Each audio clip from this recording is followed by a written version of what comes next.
cita-cita. Belajar, bergerak, bermakna.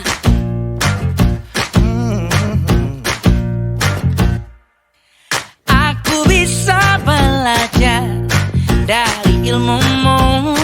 Oh, kamu bisa belajar dari yang ku tahu. Belajar, bergerak, bermakna. Yeah. Semua murid, semua guru, semua murid, semua guru, semua murid, semua guru, semua murid, semua guru, semua murid, semua guru, semua murid, semua guru. Meski berbagai budaya, berbagai usia, dan ingatlah bahwa kita insan yang merdeka. Belajar, bergerak, bermakna.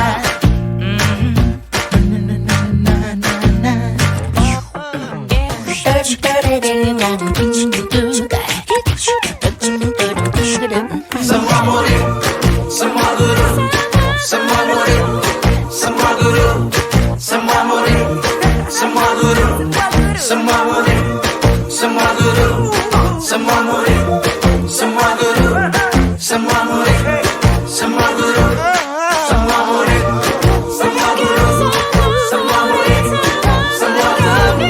semua murid, semua guru, semua murid, semua guru. Belajar, bergerak, semua murid, semua guru.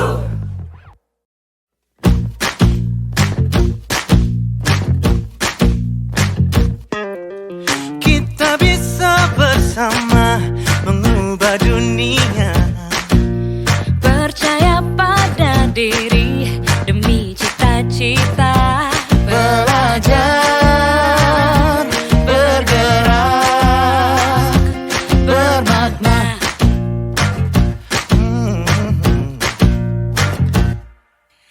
Aku bisa belajar dari ilmumu. Oh, kamu bisa belajar dari yang ku tahu. Belajar, bergerak, bermakna. Yeah. Semua murid, semua guru, semua murid, semua guru, semua murid, semua guru, semua murid, semua guru, semua murid, semua guru, semua murid, semua guru. Meski berbagai budaya, berbagai usia, dan ingatlah bahwa kita insan yang merdeka. Belajar, bergerak, bermakna.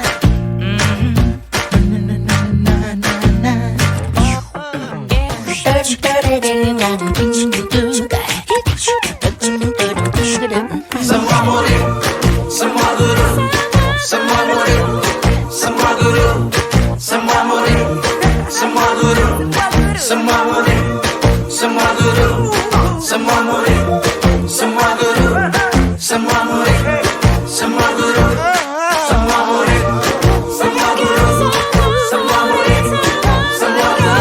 semua murid, semua guru, semua murid, semua guru. Belajar, bergerak, semua murid, semua guru.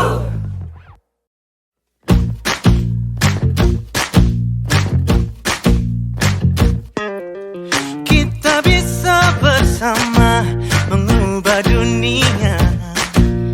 Percaya pada diri demi cita-cita. Belajar, bergerak, bermakna.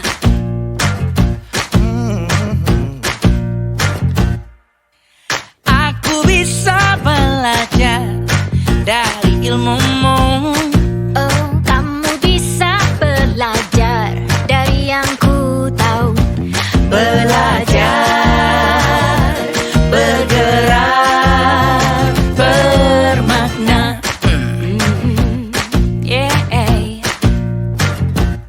Semua murid, semua guru, semua murid, semua guru, semua murid, semua guru, semua murid, semua guru, semua murid, semua guru, semua murid, semua guru. Meski berbagai budaya, berbagai usia, Dan ingatlah bahwa kita insan yang merdeka.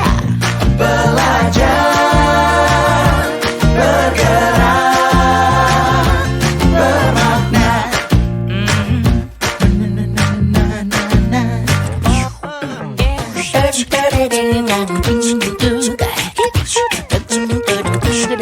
Semua murid, semua guru, semua murid, semua guru, semua murid, semua guru, semua murid, semua guru, semua murid, semua guru, semua murid, semua guru, semua murid, semua guru, semua murid, semua guru, semua murid, semua guru, semua murid, semua guru. Belajar, bergerak, semua murid, semua guru.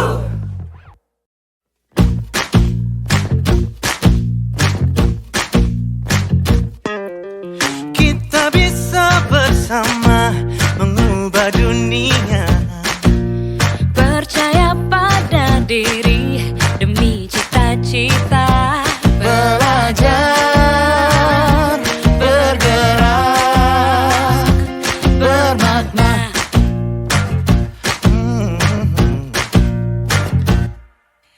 Aku bisa belajar dari ilmumu. Oh, kamu bisa belajar dari yang ku tahu. Belajar, bergerak, bermakna. Yeah. Semua murid, semua guru, semua murid, semua guru, Semua murid, semua guru, semua murid, semua guru, semua murid, semua guru, semua murid, semua guru. meski berbagai budaya, berbagai usia, Dan ingatlah bahwa kita insan yang merdeka. Belajar, bergerak, bermakna.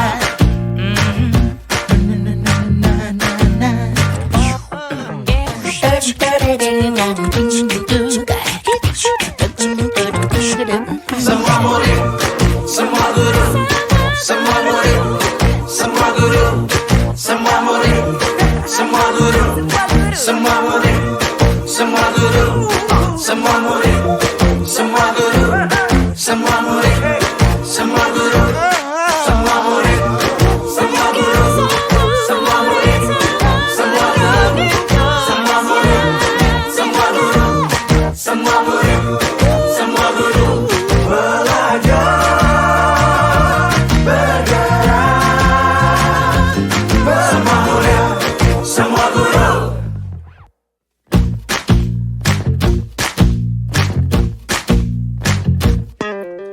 Kita bisa bersama mengubah dunia. Percaya pada diri demi cita-cita. belajar, bergerak, bermakna.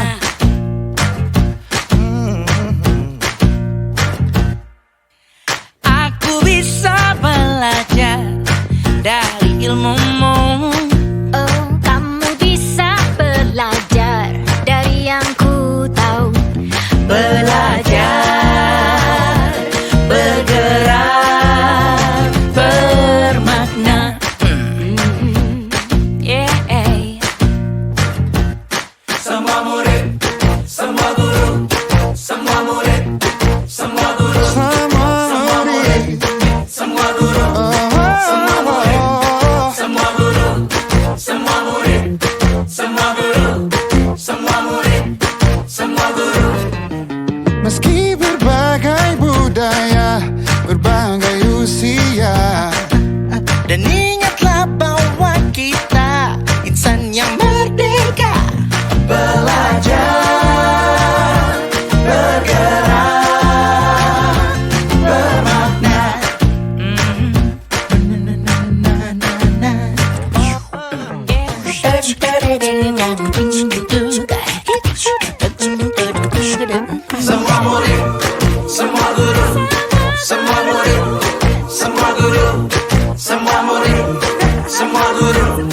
semua murid, semua guru, semua murid, semua guru, semua murid, semua guru, semua murid, semua guru, semua murid, semua guru, semua murid, semua guru, semua murid, semua guru. Belajar, bergerak, semua murid, semua guru.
saya dari CGP Angkatan 11 Kota Banjar. Saya Eva Ibu bisa izin melaksanakan diseminasi budaya positif di sekolah. Next, ya.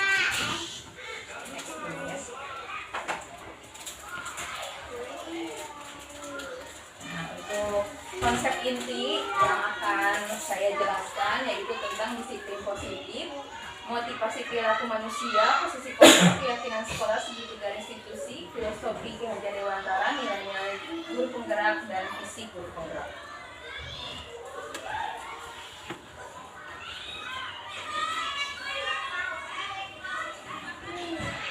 Sebelumnya saya di pendidikan guru penggerak ini sudah melaksanakan 4 modul. Modul 1.1, modul 1.2, modul 1.3, dan modul 1.4. Yang terakhir ini adalah tentang budaya positif. Modul 1.1 ini tentang filosofi Ki Hajar Dewantara. Nah, dalam praktek pendidikan sehari-hari, filosofi Ki Hajar Dewantara menjadi dasar nilai-nilai yang dipegang oleh guru penggerak. Misi guru penggerak tercermin dalam pelaksanaan filosofi tersebut untuk menciptakan pengalaman belajar yang bermakna bagi siswa dan membantu siswa membangun potensi terbaik. Perencanaan inquiry apresiatif dalam penerapan Bagja dianggap sebagai solusi yang tepat untuk menerapkan konsep tersebut. Nah, di sini Bagja ini saya mempelajarinya di modul 1.3 ya, untuk menentukan visi misi sekolah yang waktu itu Bapak Ibu hadir untuk saya melaksanakan presentasi dan dikomentari oleh semuanya. Nah, kesimpulan mengenai peran saya dalam menciptakan budaya positif di sekolah yaitu sebagai seorang guru, saya berperan penting dalam menciptakan budaya positif di sekolah, memberikan contoh yang baik, memberikan penghargaan, dan melibatkan siswa dalam kegiatan positif dapat membantu menciptakan lingkungan belajar yang aman, menyenangkan bagi siswa, serta mempromosikan nilai positif seperti kerjasama, penghargaan, dan saling menghargai. Nah, ini penerapan budaya positif. Nah, semuanya pasti ingin ya lingkungannya itu memiliki budaya positif yang selalu dilaksanakan oleh seluruh warga sekolah, tidak hanya siswanya, tapi semuanya, dimulai dari guru, staf, kepala sekolah, dan semua yang ada di sekolah tersebut. Penerapan budaya positif di lingkungan sekolah menjadi hal yang sangat penting guna menciptakan lingkungan belajar yang sehat dan produktif. Hal ini memerlukan kerjasama dari berbagai pihak termasuk siswa, guru, staf, orang tua. Konsep disiplin positif, motivasi perilaku manusia, posisi kontrol, keyakinan kelas, dan segitiga institusi menjadi inti dari penerapan. Nah, nanti untuk yang selanjutnya saya akan menjelaskan untuk yang bagian di bawah ini. Next dulu. Nah, untuk yang pertama dulu ini disiplin positif. Nah, apa sih itu disiplin positif? Nah, di sini ada pengertiannya secara garis besar. Disiplin positif adalah cara untuk mendidik anak dengan memberikan pengarahan dan dukungan positif. Bahkan hanya mengandalkan mengandalkan ancaman dan hukuman. Berikut ini beberapa cara penerapan disiplin positif yang dapat dilakukan. Nah, disiplin positif di sini ada bisa menggunakan pengarahan. Jadi contohnya memberikan arahan kepada siswa supaya tidak melakukan hal-hal tertentu yang dilarang. Terus diberikan pujian. Nah, diberikan pujian ini pada saat si anak itu melakukan hal-hal yang baik. Begitu. Kita berikan pujian. Begitu. Kemudian berikan alternatif. Nah, ini apabila ingin menyelesaikan atau melaksanakan disiplin positif, kita berikan alternatif apabila ada masalah yang harus diselesaikan. Kemudian berikan konsekuensi yang adil. Nah, di sini kita sebagai guru harus berperilaku adil kepada siswa, tidak pandang bulu dan tidak boleh membedakan antara siswa satu dengan siswa yang lain.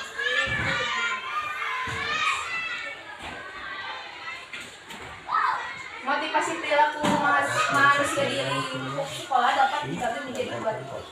Yang pertama motivasi internal dan yang kedua motivasi eksternal. Keduanya memiliki pengaruh yang signifikan terhadap perilaku peserta didik di sekolah. Motivasi eksternal berasal dari faktor-faktor di luar individu seperti hadiah, hukuman, penghargaan, atau tekanan sosial. Nah, itu untuk motivasi eksternal. Motivasi internalnya itu berasal dari dalam diri individu. Jadi dorongannya itu dari dalam hati, keinginan pribadi untuk mencapai sebuah tujuan atau kepuasan tanpa adanya pengaruh eksternal. Ya, jadi murni dari dalam diri, kesadaran diri. Motivasi perilaku manusia. Nah, di sini motivasi perilaku manusia juga penting untuk membantu siswa mencapai tujuan akademik dan non akademik di sekolah. Nah, yang pertama motivasinya itu untuk menghindari ketidaknyamanan, hukuman, dan juga untuk mendapatkan imbalan, bisa untuk menjadi orang yang mereka inginkan dan menghargai diri sendiri dengan nilai-nilai yang mereka percaya. Nah, ini gabungan dari motivasi eksternal dan motivasi internal. Jadi seseorang berperilaku baik atau ingin mencapai tujuan akademik itu punya tujuan tersendiri, bisa dari diri sendirinya atau bisa dari orang di sekitarnya. Contohnya kamu kalau nilainya 100 akan mendapatkan A. Nah, itu motivasi eksternal. Kalau motivasi internal itu berasal dari diri sendiri. Saya harus bisa, saya harus bisa mendapatkan nilai yang baik, contohnya begitu. Itu berasal dari diri sendiri. Nah, begitu ya. Nah, posisi kontrol seorang guru. Nah, ini yang biasanya ada dan sering kita lakukan secara sadar maupun tidak sadar ya Bapak Ibu. Kita itu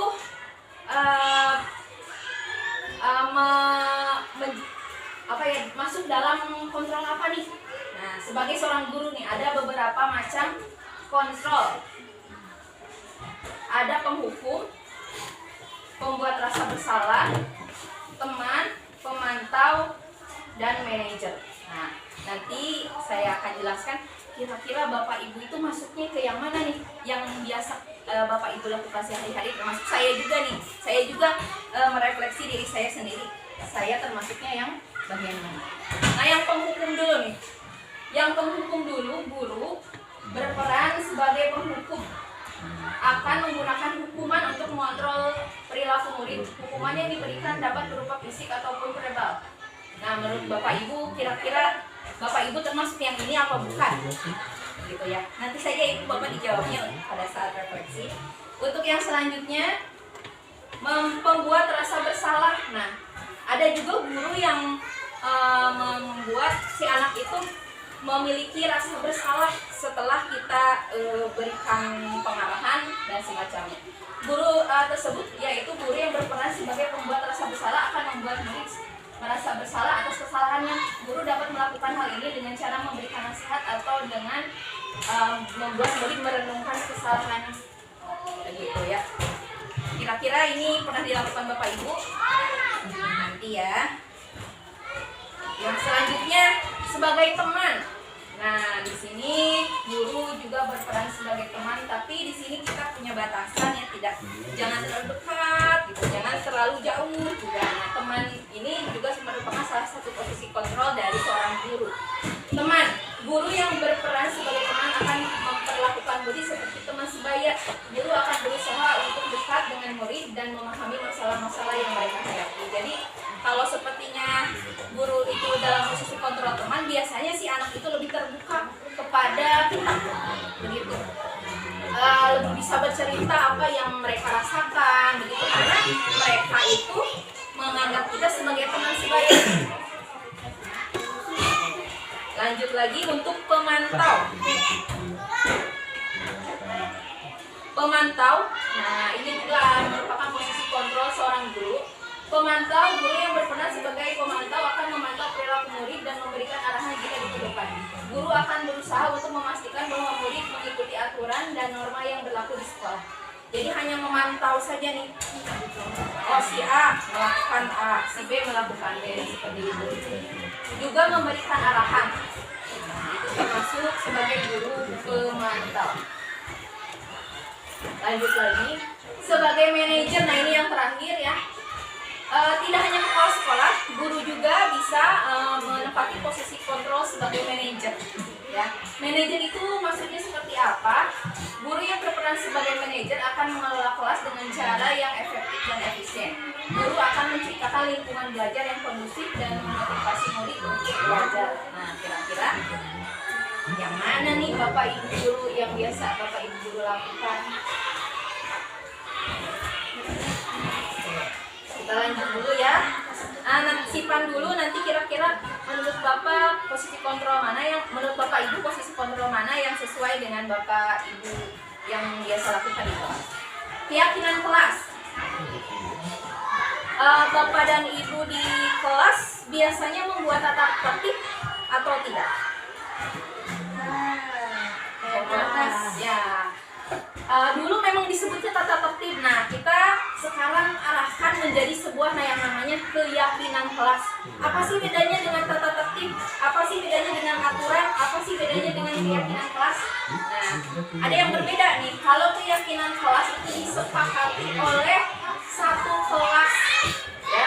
Jadi tidak hanya guru itu, contohnya kalau tata tertib itu guru yang membuat, hanya guru yang membuat. Tapi kalau keyakinan kelas itu siswa juga ikut andil dalam pembuatan kesepakatan kelas atau keyakinan kelas tersebut. Begitu. Jadi kita bisa memberikan siswa untuk bisa mengungkapkan apa sih yang ingin atau bisa terwujud di kelas tersebut selama pembelajaran dalam 1 tahun itu. Apa sih yang bisa kita yakini sebagai sebuah kesepakatan kelas yang bisa dijadikan sebagai keyakinan kelas.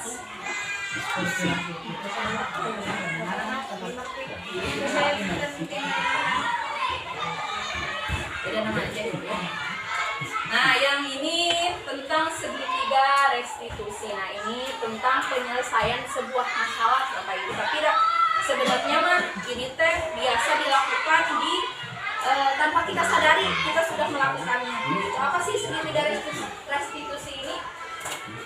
Segitiga restitusi ini adalah metode menyelesaikan masalah di sekolah yang melibatkan perilaku pelaku, korban, dan mediator. Nah, pelaku adalah pihak yang menyebabkan konflik, korban adalah yang merugikan, dan mediator bertindak sebagai penghubung.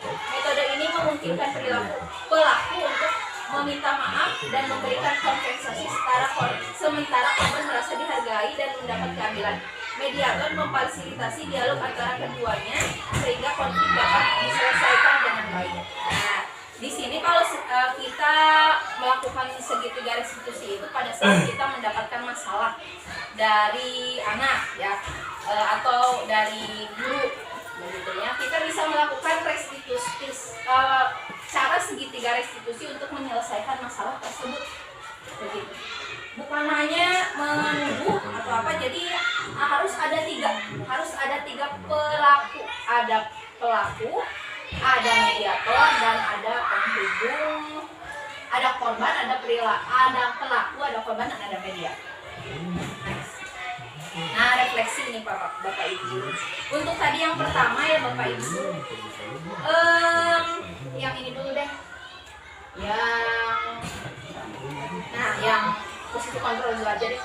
Nah, posisi kontrol seorang guru, menurut Bapak Ibu, yang Bapak Ibu sering lakukan di kelas bersama anak itu biasanya yang nomor berapa? Ya bisa lebih dari 1 mungkin ya. Nomor 2 dan nomor 2, 3 dan 5. Mungkin Bapak yang lain, Bapak Ibu masuk Nomor 3 lebih nomor 3 ya. Bapak Dede yang mana Bapak Dede? 2, 4, 4, kadang 1. yang 1 juga ya. Ibu Atik yang mana Ibu Atik? 4, 5. 4, 5.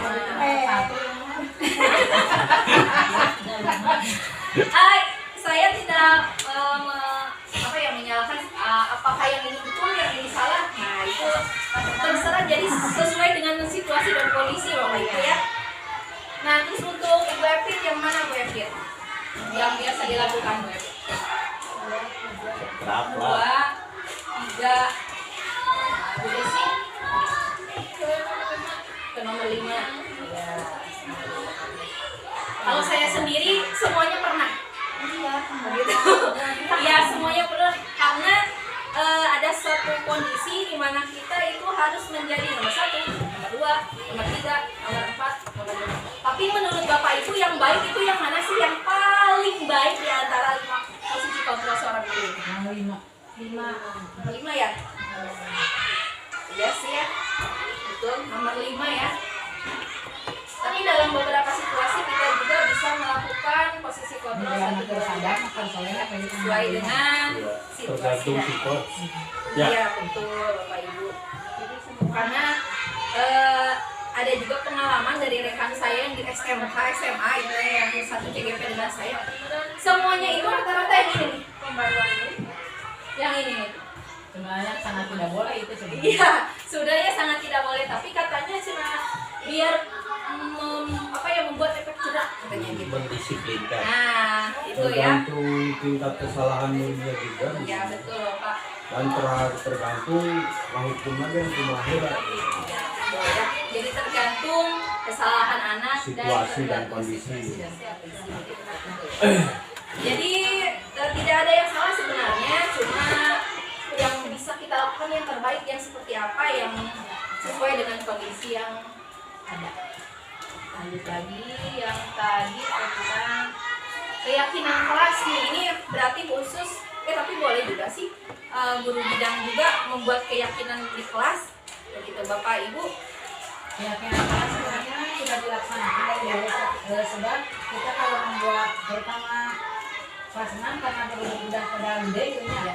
Jadi yang mana anak sudah besar itu sulit diatur, lebih baik dia yang membuat aturan sendiri gitu supaya bisa dilaksanakan sendiri.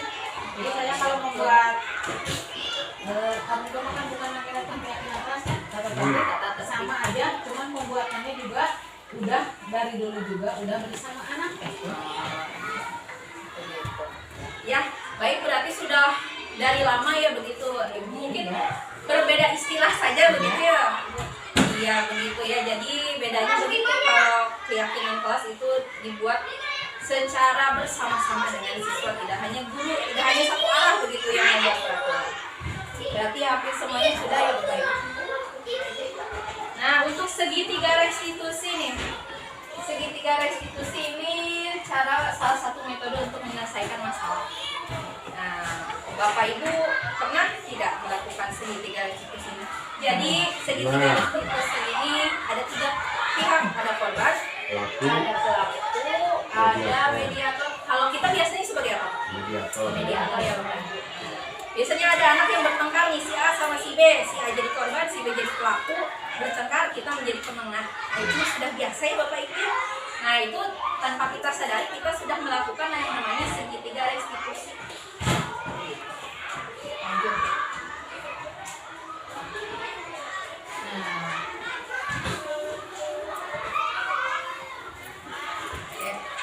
Hal yang menarik tentang konsep ini seperti disiplin positif, teori kontrol, teori motivasi, hukuman, penghargaan, posisi kontrol guru, kebutuhan dasar manusia, keyakinan kelas, dan segitiga restitusi.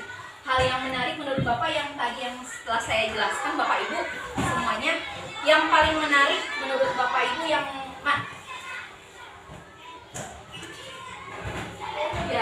disiplin positif, teori kontrol, teori motivasi, hukuman, penghargaan, posisi kontrol diri, kebutuhan dasar manusia, atau keyakinan kelas, atau segitiga restitusi. Yang paling ngena lah begitu, maksudnya tidak harus Semua juga bagus ya, iya.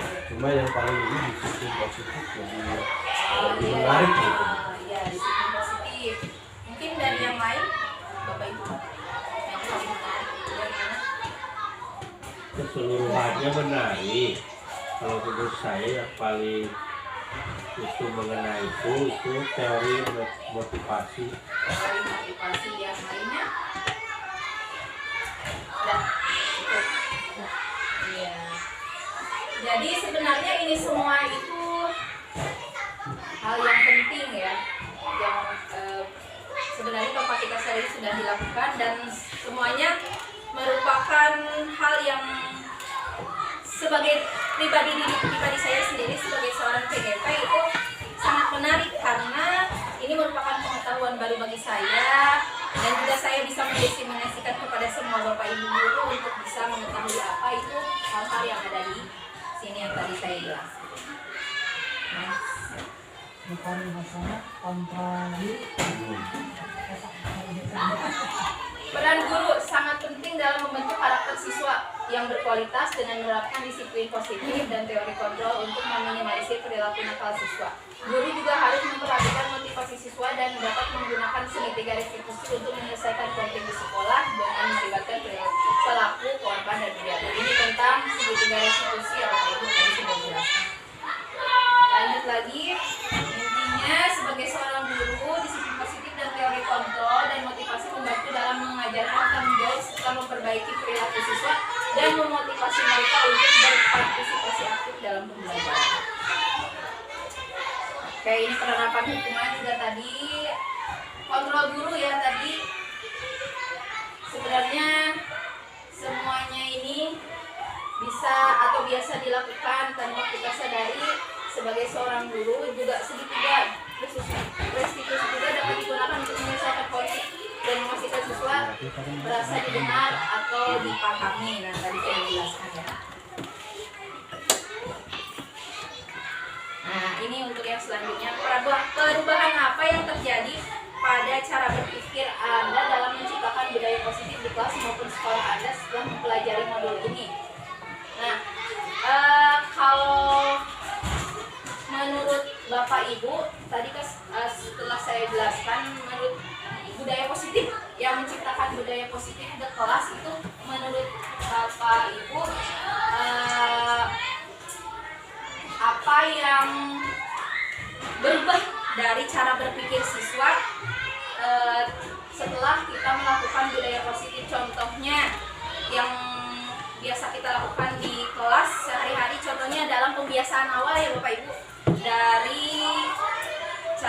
dari membaca rumusnya, pembiasaan membaca, contoh ya ini pembiasaan membaca surat-surat pendek dan seterusnya, itu ada perubahan tidak? Ada. Salah satunya mungkin kelas menjadi lebih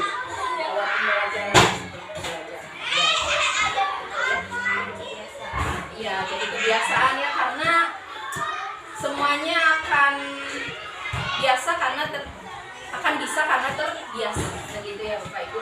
Jadi perubahan memang tidak bisa langsung jadi seperti sulap simsalabim abrakadabra berlangsung berubah, tidak bisa. Mungkin secara bertahap, begitu ya, sedikit demi sedikit akan berubah. Kalau menurut saya lebih memahami pentingnya membangun hubungan baik antara guru dan siswa, dan satu sama lain. Saya akan terbuka untuk mempelajari tentang kebutuhan individu siswa dan mencari solusi positif untuk masalah di kelas atau di sekolah. Dengan begitu saya dapat menjadi agen perubahan positif dan membantu menciptakan lingkungan belajar yang aman, menyenangkan, dan produktif bagi semua siswa. Nah, ini refleksi dari saya. Nah, ini lagi. Pengalaman seperti apakah yang pernah Anda alami terkait penerapan konsep inti dalam modul budaya positif baik di lingkungan kelas maupun di lingkungan sekolah Anda? Pengalaman dari penerapan budaya positif. Pengalaman ini bisa pengalaman baik, bisa pengalaman buruk ya Bapak Ibu. Begitu. Mungkin ada yang bisa sharing atau bagaimana begitu. Untuk dari pengalaman ini bisa dialami oleh semua guru, ya, baik guru bidang ataupun guru kelas. Gitu. Untuk penerapan budaya positifnya bebas. Tadi seperti contohnya di awal pembelajaran, pembiasaan, begitu. Budaya positifnya dalam waktu pas pembelajaran atau pas istirahat atau pas setelah mau pulang ke sekolah, mau pulang ke rumah. Begitu. Pengalaman seperti apa yang pernah Bapak Ibu alami gitu, di kelas? Gitu. Ada yang mungkin mau menceritakan pengalaman buruk, pengalaman baik, tidak apa-apa. Atau ada di sekolah di kelasnya itu yang anak itu tidak bisa, contohnya ya ini, tidak bisa mengikuti atau selalu mengganggu teman pada saat sedang melakukan pembelajaran pembiasaan awal begitu Bapak Ibu? Ada yang seperti itu? Atau tidak tidak melakukan pembiasaan? Ada tidak yang seperti itu Bapak Ibu? Ada ya. Nah, itu mungkin salah satu pengalaman yang biasa atau pernah Bapak Ibu rasakan setelah atau dalam melakukan atau melaksanakan budaya positif. Nah, bagaimana sih pembelajaran yang seharusnya ini sesuai dengan yang telah tadi saya jelaskan. Jadi intinya yaitu pembelajaran harus berpusat pada siswa, kolaborasi, dan harus menerapkan kolaborasi dan kerjasama. Nah, di sini untuk yang kelas 1, 2, 4, 5 itu kan sudah menerapkan kurikulum merdeka. Jadi rata-rata kolaborasi dan kerjasama itu sering dilakukan ya Bapak Ibu ya. Meskipun yang belum juga pasti pernah lah ya melakukan diskusi atau kerjasama kelompok. Terus kemudian yang nomor 3, penerapan nilai budaya positif. Nah, ini juga harus bisa diimplementasikan di kelas masing-masing. Pembelajaran yang relevan dengan kehidupan sehari-hari, kontekstual. Nah, ini juga biasanya dilakukan oleh kita sehari-hari. Ya, untuk yang terakhir, menciptakan lingkungan aman, inklusif, mendukung di mana siswa merasa diterima dan dihargai. Nah, ini merupakan manfaat dari penerapan konsep-konsep itu dalam modul budaya positif. Nah, ini manfaatnya ya.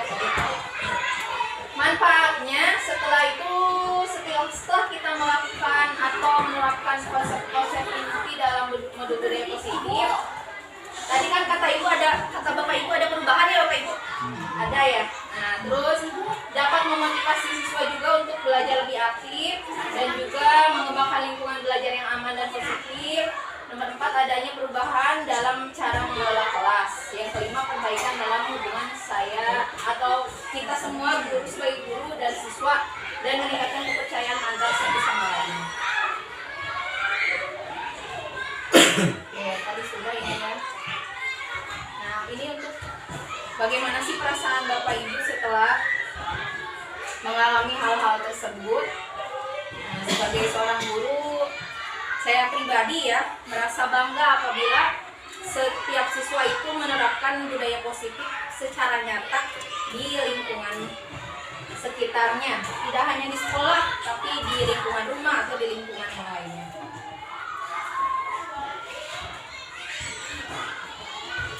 Nah, menurut Bapak Ibu pengalaman dalam penerapan konsep-konsep tersebut, hal apa sajakah yang sudah baik dan adakah yang perlu diperbaiki? Ini menurut Bapak Ibu ini. Kira-kira yang menurut Bapak Ibu yang sudah baik dan perlu diperbaiki yang bagian mananya ini? Bisa dalam berbagai hal ya, dalam penerapan disiplin positif atau yang lain-lain seperti kontrol diri atau keyakinan kelas. Apa yang sudah baik? Yang berarti yang sudah baik itu yang sudah berjalan ya Bapak Ibu? Atau yang sudah berjalan yang perlu diperbaiki itu yang mana? Konsep yang mana kira-kira? Yang budaya positifnya mungkin harus ditingkatkan lagi mungkin ya begitu, atau bagaimana? Positifnya seperti saling menghargai, saling mengenal, itu kan budaya positif. Ya. Kalau kita tanamkan itu saling menghargainya, dan anak-anak sekarang itu untuk menghargai bersama temannya itu sangat sulit. Jadi kalau akhir-akhir ini banyak kasus ya Bapak Ibu ya, terkait dengan menghargai sesama teman di kelas maupun kakak kelas gitu ya Bapak Ibu. Begitu ya, mungkin itu yang perlu diperbaiki dan perlu ditingkatkan. Nah, ini beberapa hal yang sudah baik ya. Yang tadi yang belum baik itu yang menghargai ya, ini yang sudah baiknya.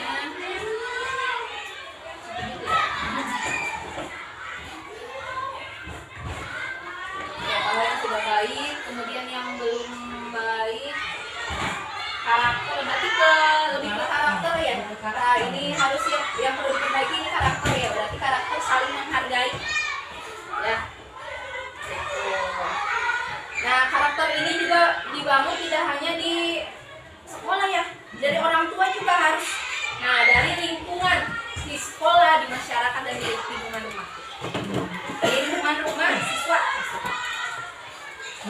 Ya, Iya betul. hubungan keluarga.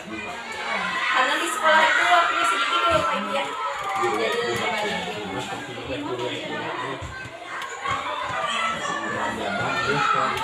Sudah yang tadi.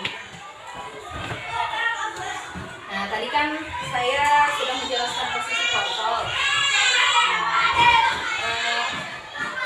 Sebelumnya kan belum bisa memetakan ya Bapak Ibu ini kan saya kan melakukan posisi kontrol yang mana nih? Nah tadi kan saya sudah menjelaskan posisi kontrol itu ada 1, 2, 3, 4. Nah sebelum mempelajari posisi kontrol, saya juga cenderung lebih membuat rasa bersalah. Ya kadang-kadang dia melakukan seperti itu juga. Ya salah satunya cara yang membuat mereka melakukan hal yang saya inginkan. Jadi lebih kalau saya ya lebih ke ini ya yang tadi membuat rasa bersalah. Jadi si anaknya supaya bisa melakukan apa yang saya inginkan. Nah, itu.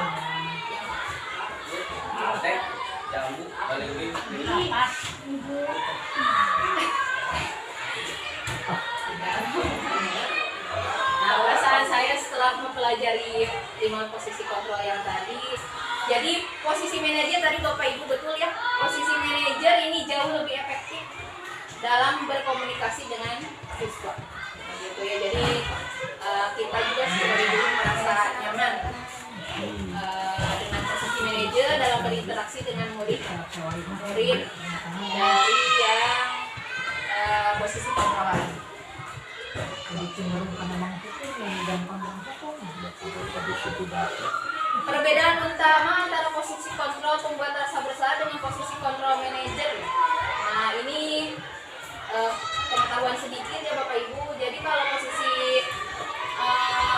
pembuat rasa bersalah itu lebih ke menguntungkan satu pihak, kita yang membuat rasa bersalah. Kalau manajer itu semua pihak itu merasa diuntungkan. Begitu ya perbedaan kalau Bapak Ibu ini.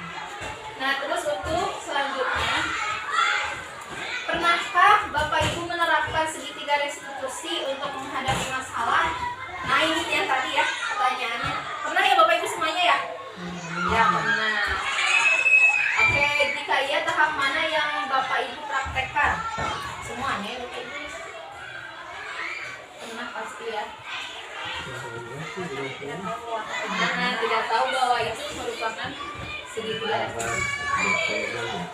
Nah, ya, ini penjelasan sedikit tentang tahap segitiga restitusi, karena tadi saya hanya menyebutkan pelaku, korban dan mediator. Nah, caranya seperti ini Bapak Ibu. Yang pertama itu untuk melakukan segitiga restitusi yang harus dilakukan pertama kali yaitu mengobservasi. Jadi kita bisa melakukan observasi atau pengamatan terhadap masalah yang dihadapi siswa secara seksama. Ya. Jadi kita observasi itu cari tahu dulu nih. Cari tahu tidak hanya dengan atau pada satu sumber, tapi dari berbagai sumber. Contoh kasus dari kelas 1. Nah, kita tanya semua siswa yang ada di kelas itu yang menyaksikan hal tersebut atau masalah tersebut supaya apa yang nanti kita simpulkan permasalahannya itu jelas gitu. Tidak hanya dari satu belah pihak, cara pandang satu belah pihak. Nah itu cara yang pertama. Terus kemudian setelah observasi, tahap yang kedua refleksi ya. Nah direfleksi masalah yang dihadapi siswa dilakukan dengan cara mempertimbangkan berbagai faktor mempengaruhi masalah tersebut. Nah cari solusi alternatif dan memikirkan konsekuensi dari sebuah solusi yang dihasilkan. Nah biasanya kalau contohnya yang paling sering ada di sekolah itu ya, di kelas itu apa sih ya? Pembelian ya Bapak Ibu ya? Nah ini yang ketiga dulu sekaligus biar nanti dicontohkan ya sekalian. Yang terakhir ini tahap ketiga, karena tiga tahapan segitiga otomatis 3 tahapan. Yang terakhir tindakan dalam situasi di mana masa dihadapi siswa, saya mengambil tindakan yang sesuai. Hal ini dapat dilakukan dengan menerapkan solusi yang dipilih dengan cermat, memantau hasil dari tindakan tersebut dan melakukan penyesuaian. Nah ini tahap terakhir pelaksanaan. Oke, nah dari 3 tahapan itu bisa kita contohkan, contohnya dalam kasus pembulian. Si A membuli si B. Si A membuli si B karena apa contohnya biasanya? Karena pakaiannya kurang rapi atau kotor contohnya. Terus kita sebagai guru, sebagai mediator itu bisa menjadi penengah. Gitu. Kenapa sih kok si A mengolok-olok si B? Nah, kita cari tahu. Oh, karena sebenarnya si A itu ingin menasehati tapi dengan cara yang kurang baik, begitu ya contohnya. Si korban itu merasa tidak enak hati, begitu ya, jadi merasa dibully, begitu. Nah, jalan tengahnya tindakannya harus seperti apa? Ya, kita bertiga contohnya pelaku, guru dan korban itu saling berkomunikasi dan mencari solusi. Oke, ini bentuk.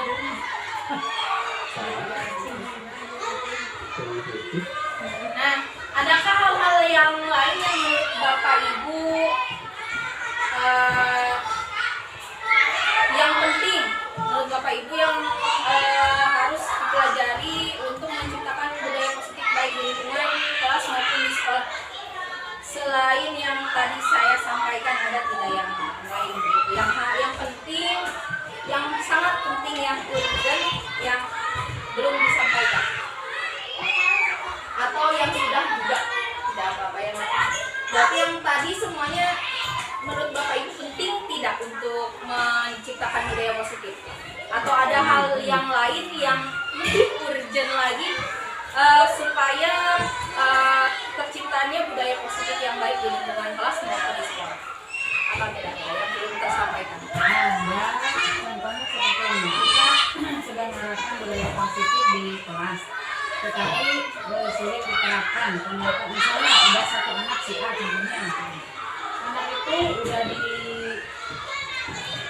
ditanyakan budaya positif seperti apa ini, tetapi anak tersebut tidak ada berubahnya sedikit pun.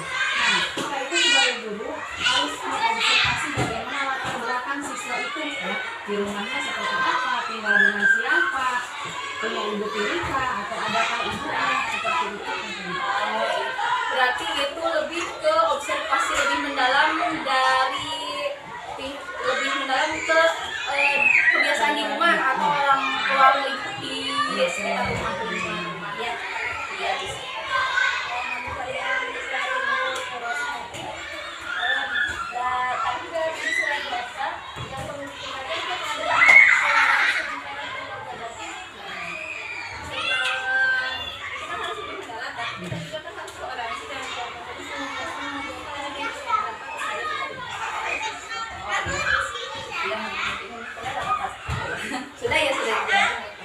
Berarti yang tadi saya garis bawahi berarti observasi di lingkungan keluarga, begitu ya. Kolaborasi, koordinasi dengan orang tua atau wali. Nah, ini budaya positif. Nah, ini mah budaya positif yang diterapkan di kelas. Nah, kita juga dalam pembelajaran bisa menggunakan metode pembelajaran yang lebih menarik.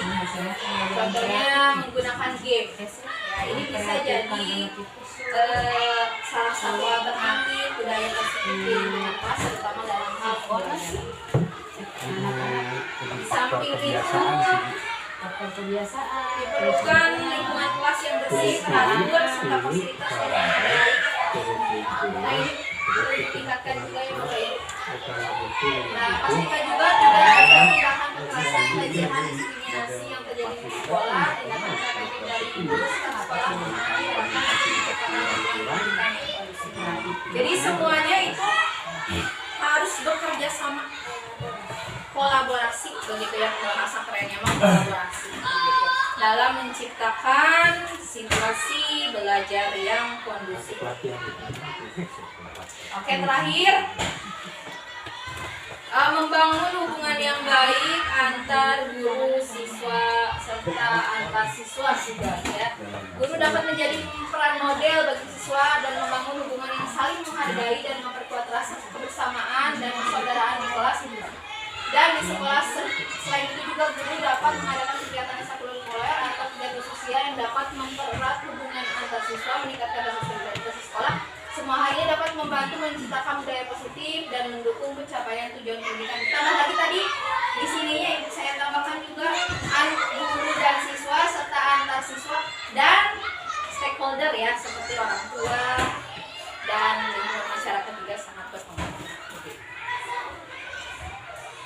Oke, sudah cukup mungkin ya. Terima kasih. Mohon maaf apabila ada kekurangan.